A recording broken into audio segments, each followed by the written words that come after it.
All right. So thank you for this wonderful opportunity. It is a pleasure to meet with a wonderful guest today. Someone I have read a little bit of her biography and a little bit of her profile. Someone that's, even though we are distant away, but we still have this wonderful communication. So, ladies and gentlemen, it is a pleasure to have in the house Renata. I'm just going to let her introduce herself, and but just wanted to give her that flowers by letting you guys know who we are having today. So today we'll be talking about more on eduscrum. I've made mention about the application of Scrum. That Scrum is not just used for software development. That Scrum has gone beyond software development.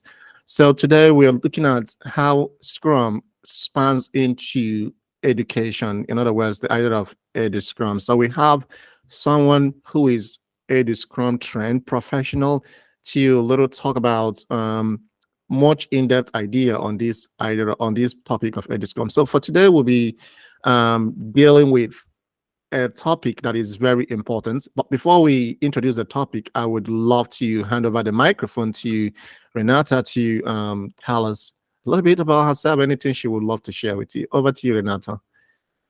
Thank you so much, Don Bosco, and thank you for the invite. I'm really glad I'm here. Shortly about myself, my name is Renata Plichasz. I would call myself an educator. As you mentioned, I'm EduScrum trainer, so I teach EduScrum, but I'm also Scrum Master and the founder of Let's Scrum It. Currently, I am focused on creating the community for teachers to support each other, to help each other, share the knowledge, learn new things. And I have a mission in my life to help teachers, to help them to create this kind of creative environment for students where the students and teachers as well, they can collaborate together and enjoy and have fun at school. But I know that this is a really difficult thing to do. That's why Let's Scrum It is the community for them to be able to do it and to be able to support each other. Personally, I'm a coffee lover. I have even a little bit of coffee with me today. I also practice yoga, paint a little bit, and yeah, and love to travel. I think that's about me mostly. Thank you so much, Renata. That was really very wonderful and detailed information. So somebody who doesn't know Renata before um, would be able to have more information today. But that's cool. So thank you for sharing that. And Renata is also joining from Poland. Yes, I recently moved from Australia, so now I'm located at Poland. Awesome. So thank you all the way from Poland joining this conversation. I mean, technology has made it so easy for us to collaborate from different parts of the world. So John Bosco is in Canada and Renata is joining all the way from Poland. Thank you. So today we'll be talking about revolutionizing learning, eduscrum framework for dynamic classroom experiences. So basically, we are looking at how eduscrum plays out in classroom, especially in the 21st century. There are lots of research on how classroom learning can become much more collaborative, engaging, because teachers are complaining. I mean, there's some kind of complaint that things hasn't changed right from the ages, how traditional education, I mean, the teacher is the authority, the god in the classroom, but the students are just there to receive the instruction. So we're looking at how education could be transformed using the Scrum process. So Renata is a trained Scrum professional to be able to, give us some kind of insight. So there are a couple of things we wanted to attach to the topic of today. So Renata has already given us that breakdown of who she is and what she has done. Maybe perhaps towards the end of the conversation, she could also share us some of her maybe website and some of the things that she wanted to share with us. But yeah, so just to take it off from there, for our audience, Renata, how would you, in a simple language, explain eduscrum to a lay person, someone that hasn't really gone, had idea about this scrum of a thing, right? So how would you explain it in such a way that perhaps my grandmother or my mother, who doesn't know anything about scrum and IT, and how would you explain that in a simple language? Let me explain it. I think that the best way to show it will be by showing you a few pictures because I love the visual representation. And I think that this is really helpful. Mhm. So, is it okay if I will share the screen? Please, by all means, go ahead. I would love All that. right, perfect.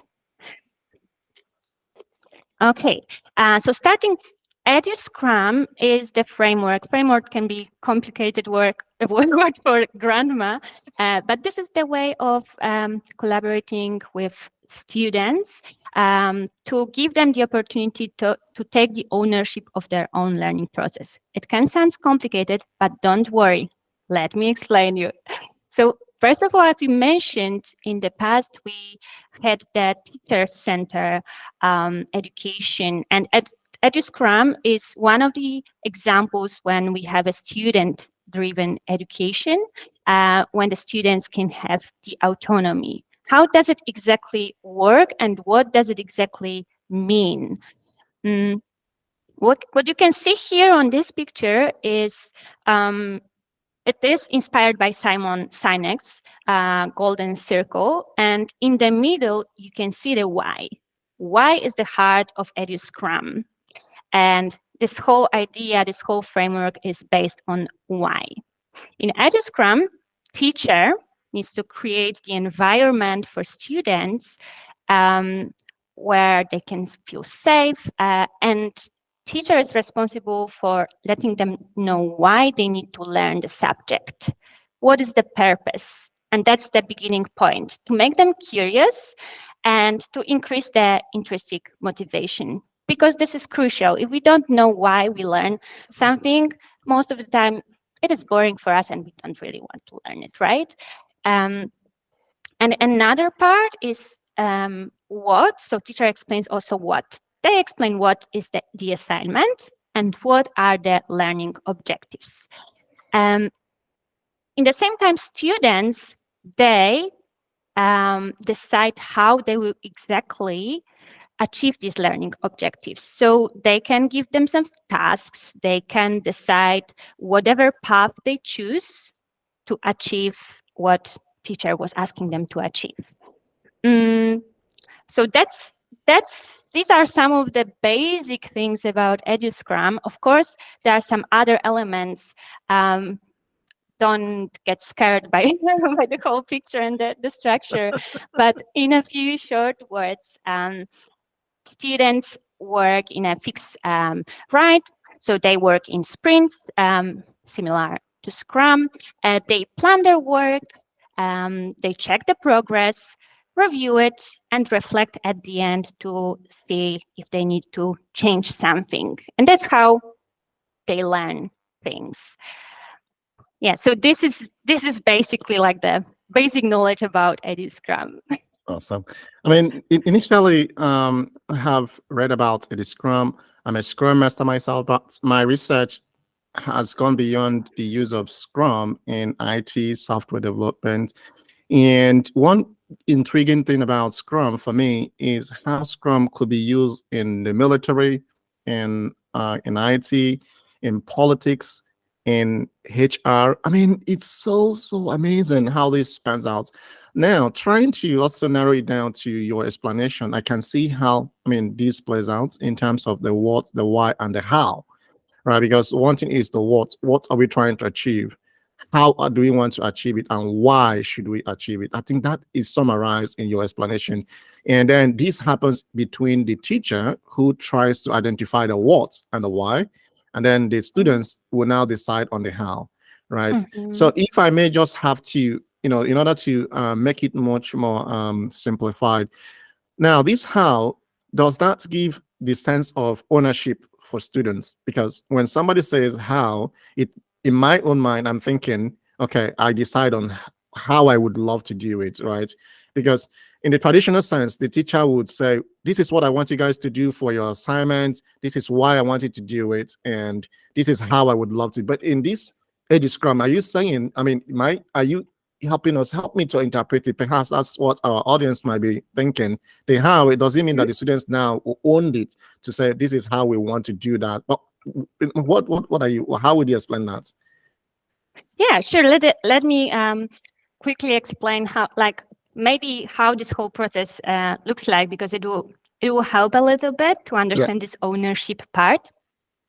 So first of all, in the whole process, in the whole sprint, there is this moment when, of course, teacher explains what. So they explains this assignment and the learning objectives, and students, they receive the stories with some celebration criteria. Um, before going to teams, before doing anything, there is a team forming moment. We can talk about it later, because this is a really important part. But how the whole team is taking the ownership, they plan their work. So whatever teacher gave them, so let's imagine that they need to learn some elements of some subject, and they know the criteria, and students on the planning session, they list all of their tasks, everything what they need to do. They have their own eduscrum board. It's called Flap. Let me show you the board. It will help you. This is something what they own as a team, and it helps. It really helps in terms of the ownership, because they own it. So they put the tasks, they move them across whenever they finish them. They add their own definitions, their definitions of done, definition of fun, definition of communication, so that they have the working agreements and they own the whole thing. So this is part of the ownership. For sure, there is a really important part of creating the right environment for students to have this autonomy. If students will feel safe, they will be able to take the ownership, right? Without that, it's really difficult. So teachers' role is definitely to support them and to help them to feel safe and to feel that they can have their own ideas and can work however they think is the best. But I'm thinking about, when you are asking about this autonomy and this ownership, I cannot miss important part related to the way how teams are formed. Teams are formed based on the individual strengths. So every student, they need to fill out the questionnaire, reflect, think about their strengths, and that's how later teams are formed, not based on friendship, not randomly, but based on that. So when students discover their strengths, they also, during this whole process, they want to develop more strengths. They want to discover some other subjects. They feel that they own they own the flabs, and they work much better together in the team. Yeah, I think that these are like the main parts of this ownership. Maybe something will come up to my mind later on. Obviously, we could always add, or add more meat to the conversation later on, but let's keep going so that we would always hit all the points that we have today. So moving forward, thank you, Renata, for sharing that. At least if I share this information with my mom and my grandma, they will be able to understand what eduscrum is, right? So and in your own opinion, why eduscrum? How is it different from Scrum? Why do we have to come up with this eduscrum? Why is it important in the 21st century? How does that add value to the struggle, to the challenge that students and teachers are facing today? If I must be honest, it doesn't need to be eduscrum. And that's Okay. what the founder of, I will explain in a second. That's what the founder of eduscrum mentioned. Um, what really matters is the right mindset of the teacher. The mindset focused on students, but focused on actually giving them the freedom, creating the right environment for them to grow. But I will, of course, explain the differences between eduscrum and Scrum. But I wanted to mention it because it's important that no matter what framework, what methodology, whatever you use, if you will not have the right mindset, Right. it will not work. And it's the same with Scrum, right? You can use it, but if you don't use values, if you don't use some of the elements, and if you don't have the right mindset, it will not work. So what are the main differences between eduscrum and Scrum?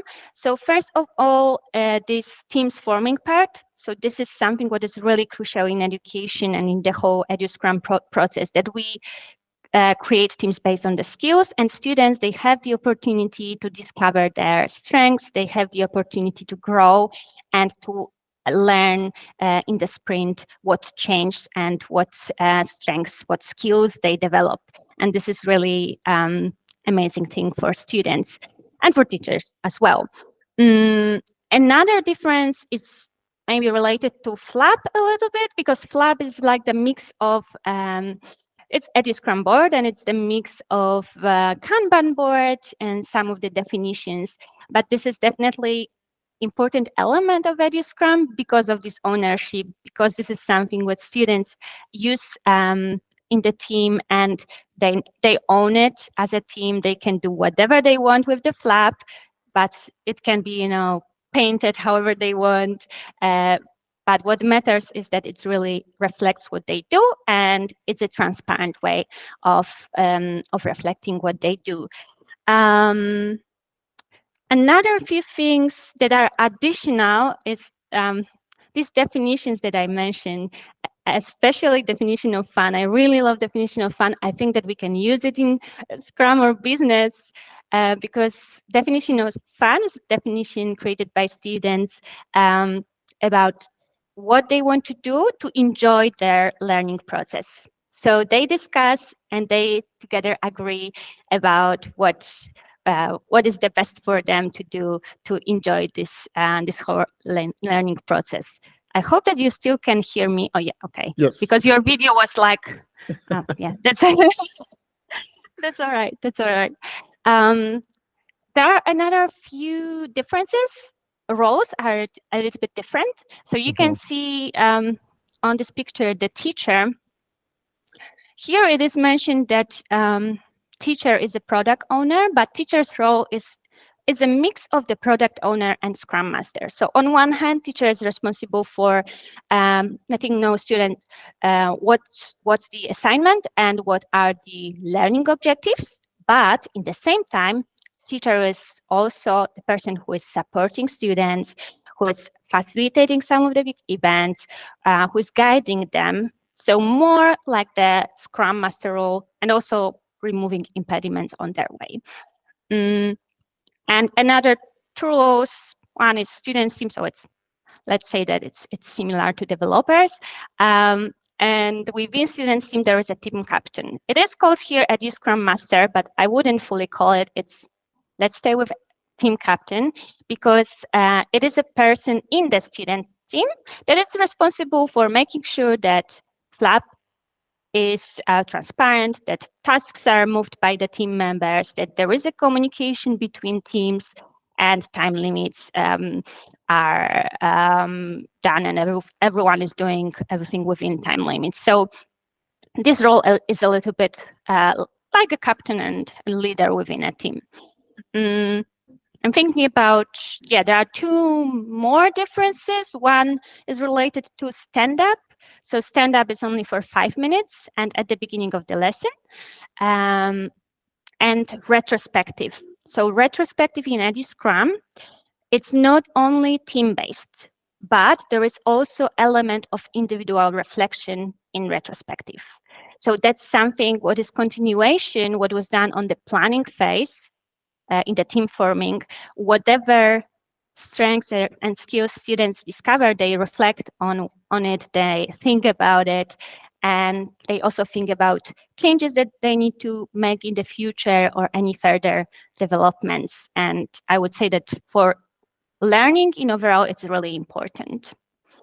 Yeah, I think Awesome. that would summarize most of the differences. I love the way that you kind of broke the explanation down, and it really dives in deeply into my heart. One thing I got on this is the idea of the mindset. The mindset really captures the major difference between the traditional Scrum and this eduscrum. So that is really awesome. Anyway, we could always come back to this topic or anything in between, just for us to keep going.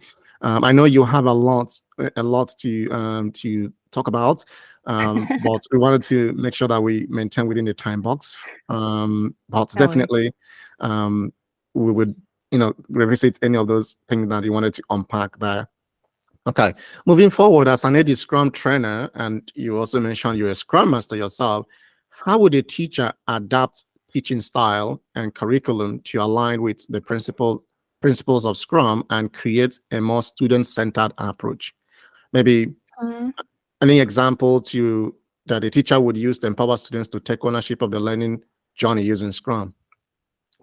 Um, to be able to answer this question, I want to I want to show you another picture. I was showing you the pictures because that's what I do. That's what we do in eduscrum. We love it. Um, so first of all, as a teacher, there are two main things to do. First of all, less control, because this is something what is really hard to stop doing as a teacher sometimes, but less control and giving more freedom to the students. That's in terms of the whole teaching style.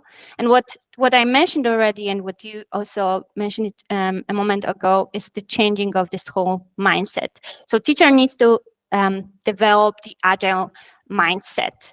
What does it mean exactly?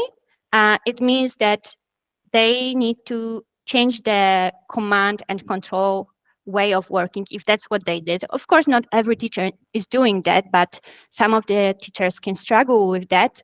And in this case, eduscrum in command and control, it can be treated only as a tool or process or whatever, but without the right mindset, it still will not work.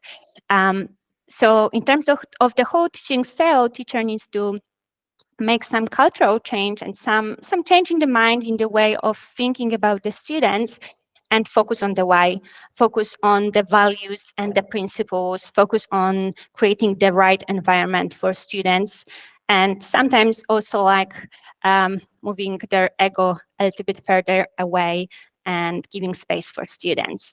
um, you were asking also about the can you remind me another part of your question? About how a teacher would adapt the teaching style so that the Mhm. curriculum aligns with the Scrum principles, right? Yeah, yeah. So um, this is something what is really, the answer is really simple.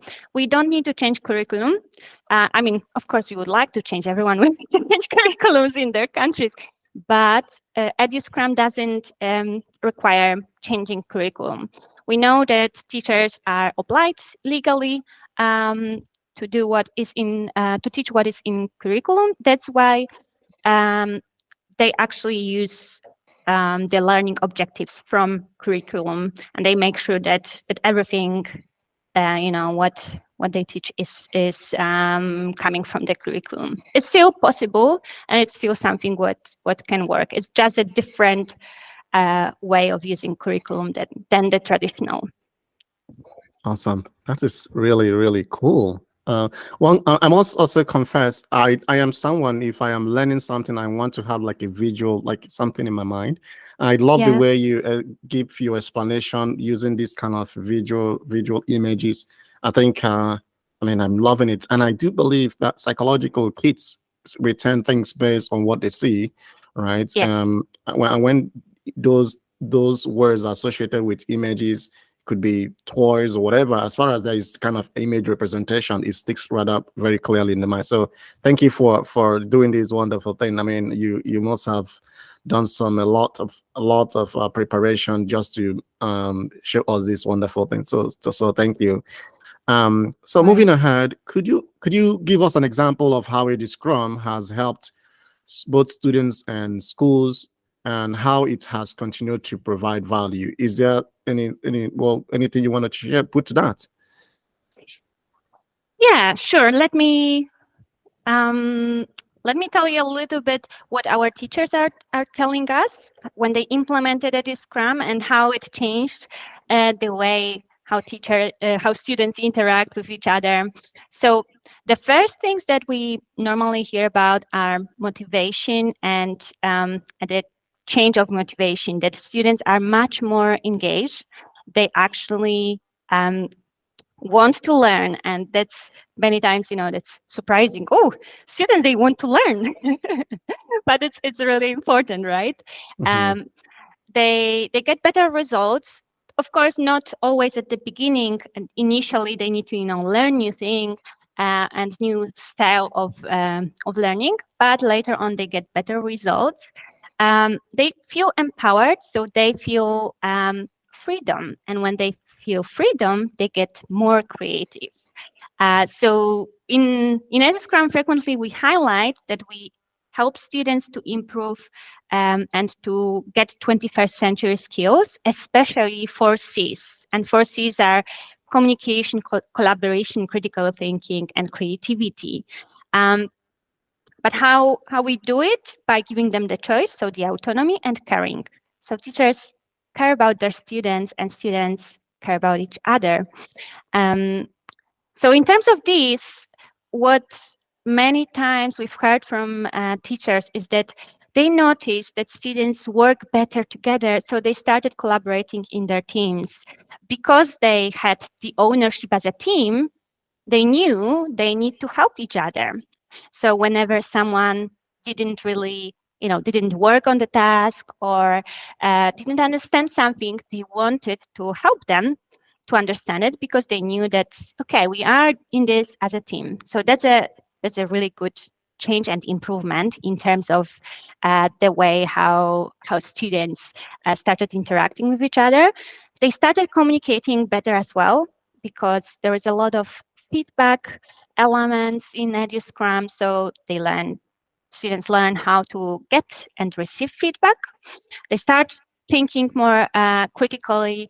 Um, they get much more creative. So as I mentioned, when they have a freedom, it's so great to see. And many teachers mentioned that, yeah, they actually were able to learn what was in curriculum, but they finished earlier and they got creative and started something else, something additional, because they wanted to learn more, or they were curious about some specific subject and they want to dig in and or create something wonderful and share with other students. So this is really awesome to see.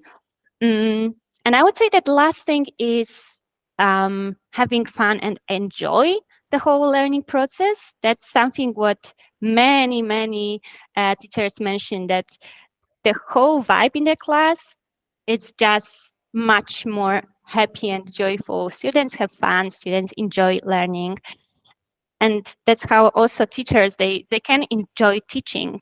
Oh, there is one additional thing that I want to mention, what teachers also learn, and what is possible for them. They can work with individual students. And then in EduScrum, it's much easier to notice when individual students are struggling, even if they have like a huge class, because of the teams and because of the way how it is structured. So it gives much more possibilities for teachers as well in terms of that. So I would say that these are the main things that we receive from the main information that we receive from many teachers around the world. I think maybe perhaps I might go back to school again and see if I can have fun while learning, because I I love what you just explained. That I got me know. back. Definition of fun. I mean, who doesn't want to have fun learning, right? There should be a Yeah, way of integrating fun in classroom learning. That's one good thing, one of the wonderful thing, amazing thing, and very enticing thing about eduscrum, right? You want to add definitely. fun, let students make it more, and not just distracting them, but let whatever you introduce to the classroom be educative, but in such a way that it is flexible, that they like relax their Mm-hmm. mind, feel more comfortable, and then they can just be much more active and engaging. So that's really cool. I mean, Mm-hmm. I love all of your illustrations. They are really very direct to the point, and I love the way that you also tied your explanations to those images. I mean, I can't. I mean, I believe that the audience there, they are like, wow. So this really is like this happens in education. The idea is that we're thinking of ways to revolutionize classroom learning, Yeah. for dynamic experience, right, for students. But I think this is one of the starting points.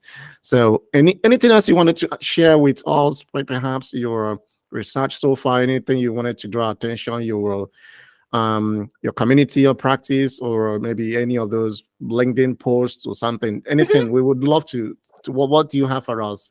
Go ahead. So I think that I would like to let me share this slide for anyone who would be interested. But as I mentioned, I'm creating this community for teachers, and I would love to invite all of the teachers to join me in this community.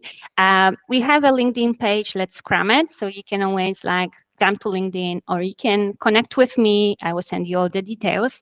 Um, and sign up for my newsletter. I try to not spam and to send the interesting um, info from myself. You can always check my websites, like eduscrum.com.au. And if you are really interested in eduscrum, feel free to reach out to me. I'm always happy to chat. Yeah, I'm thinking if there's anything important to mention, but my message from this conversation is that we we really don't need to start from implementing everything. This is a difference between Scrum and EduScrum as well, that any teacher who would like to do something and change something, they can take, the small thing from what I mentioned and from what is in EduScrum and just start changing the education. Sometimes the small steps are better than, huge changes. Sometimes huge changes are not possible straight away. So I would like to encourage everyone just to try and see how it works, and hopefully our education will be changing for better, and I'm glad that we can be part of it. And I have to add something to that I am a huge fan of Renata, and I have subscribed to her newsletter, and I follow her on Instagram. So, um, what else? I also follow her on LinkedIn. So I highly recommend Renata, and to anybody that is a lover of education, not just teachers. I love teachers. I appreciate teachers. They do a wonderful job. They are the ones that shape society, the future Mm, society. So I was once a teacher. So I know what it entails to be a teacher yeah. when I started my career. Something I did by the side. So I know what it means to be a teacher. So I'm hoping that today's conversation will be so meaningful to a lot of people. And believe me, we're gonna have Renata back again. Right. So this is the starting point. This is like the introductory part. This is to create the awareness on how Scrum is not just useful software development. What we are trying to demonstrate today is how Scrum has really not just been, I mean, it's relatively new, but what we're trying to say is how Scrum could be the niche that you need in your classroom to make learning engaging, very collaborative, to get the spark in students, because our students are very wonderful persons. We want the best for them. So Renata has shared with us some vital information. If you don't follow Renata, please, you can see the information on the screen. You can email her. You can follow her on LinkedIn. You can reach out to me. Then I will be able to connect you to Renata. And also, don't fail to. I'm not sure if you have a YouTube channel, Renata. Is that something you have? No, not yet, but I'm Okay. planning to have it finally. I mean, I have, yeah, I think that I have, but I didn't upload anything. So Okay. this is something what I would definitely start doing in the future. I mean, if you do have it, and then let me know, and I will be more than happy to share with our audience here. And please, if you are not subscribed to this YouTube channel, you see that link below there. Just subscribe to that link and click the notification bell so that anytime that there is this wonderful information going on, you will be able to be the first to get a notification. And if Renata has anything for us, we'll be able to pop it out there so that we don't want to miss anything as far as Renata is concerned. We will always want to make sure that we get the best from her. She's such a wonderful soul, and would appreciate her. Any final thing you wanted to share with us today, Renata? I know that it's kind of winding down in Poland, and like I said, you wanted to like spend few times before you retire for the day. It's pretty new here in Canada. So, any final thing you wanted to share with us before we wrap it up? I just wanted to thank you so much for having me here, and I'm glad that you reached out to me. Um, yeah, it was a great conversation. I think that it's just the beginning. So I wish you a wonderful day, because you are just starting the day, and for me it's the end of the day. And have a beautiful weekend. Thank you so much, Renata, for that. That is so beautiful of you to say. I should have shared how this conversation started, but that might be something to share with the audience later time. But if you have an idea and you are so hungry, because for me, I have been hungry and I'm still hungry. I am a scrum master, a researcher. I'm always curious. So my curiosity pointed me in the direction of Renata, but something to share in a later video. But for today, let's just keep it at this because we always want to have something to share with you anytime that we meet. But thank you so much, Renata, for spending these few minutes with us. It's been a pleasure. I love the conversation. I love the illustration. I love your explanation. Um, but all I could say is thank you. From the bottom of my heart, I am so grateful, and I'm hoping that next time that I poke you, I mean poking in a good sense, that say please would Sure. you be will you be available to come and share your knowledge with us? I'm hoping that you'll be able to say yes. Um, Yeah. I'm always happy to share my knowledge, and it's, yeah, I love it. okay, thank you. So that means anytime that we have requests from our viewers saying that they would love to hear to hear Renata share her knowledge again, then I will be able to reach out to them. But we'll continue to have a conversation in the background, and how we could collaborate, how we can exchange ideas, and how I can be of value and how I can be of help, because I know you have a lot to unpack there. But thank you so much for spending these few times with me. I love it, and the viewers also love it. This video will be up very shortly later on in the day. My day actually, but because I know it's your time, your late time. But thank you, and then I hope you have a good night, and then I hope I will have a wonderful day, as you said. Thank you so much. All right, bye bye. Bye.